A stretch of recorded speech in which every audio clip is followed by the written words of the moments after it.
man you knew as Bishop lies encased in a quivering greenish mold. His limbs are twisted at odd angles, as if they are broken. His face, frozen in a grimace of pain, barely clears the surface of the wall, like the face of a drowning man gasping for air.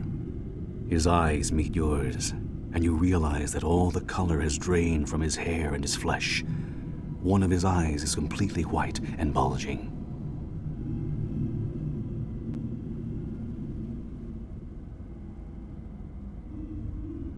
Funny.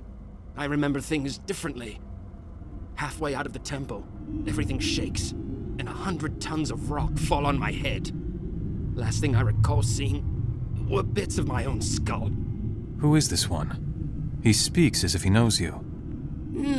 Have you assembled a new circus of capering beasts? Does the pretty hag Spawn sing for his supper, or does he dance as well?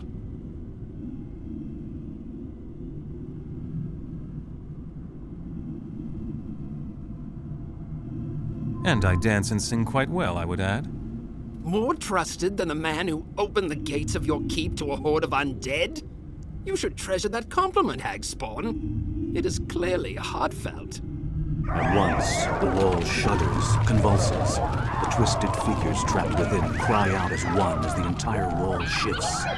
Limbs shudder, bones crack, and the greenish mold expands, covering faces, eyes, and mouths. The smirk leaves Bishop's face, replaced for one naked moment by wide-eyed fear. Can you hear it? In the screams. Underneath the screams. The reason you're here. They all know.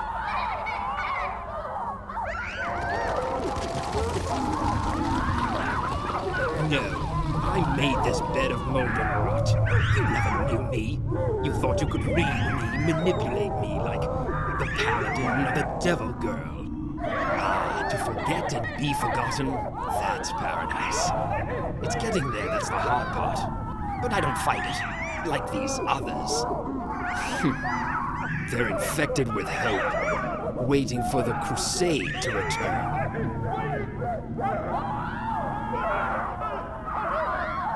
Bishop's one good eye loses focus.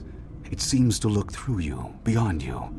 The screams and cries of the other souls become quieter, as if they are suddenly listening to his words. It ended here. This wall. It hungers. It drains everything away.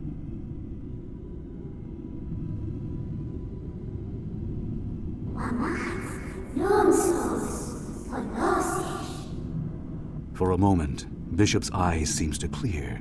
He looks at you, takes in your face, as if for the first time. I saw you. Here. I saw you in the wall. No. It was someone else. You're a mask. Nothing but a mask. The wall shudders again, and you hear a sickening crack as Bishop is drawn further back into the wall.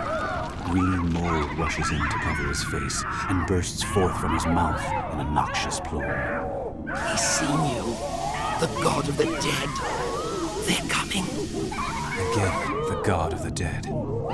There is some game being played here, with ancient rules. They're coming.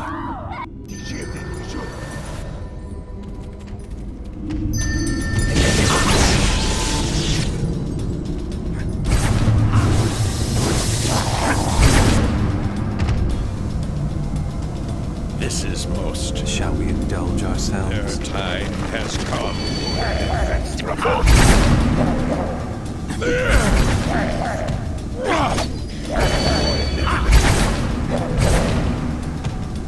It may be my instinct speaking falsely, but I think it may benefit us to examine the section of wall where your friend used to be.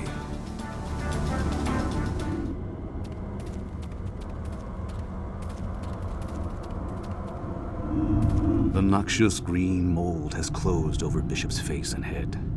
One of his hands still protrudes from the wall, contorted around an object that lies half buried in the mold. You dig into the mold around Bishop's hand. The surface is soft, feathery, like moss, but underneath it becomes firm, with hidden barbed edges capable of tearing flesh or holding it fast. At last, the object comes free. It is a piece of a mask, pale and maggot gray. It drinks in the light as if hungering, but reflects none. Another mask fragment. These are important indeed, and are taking on a greater significance.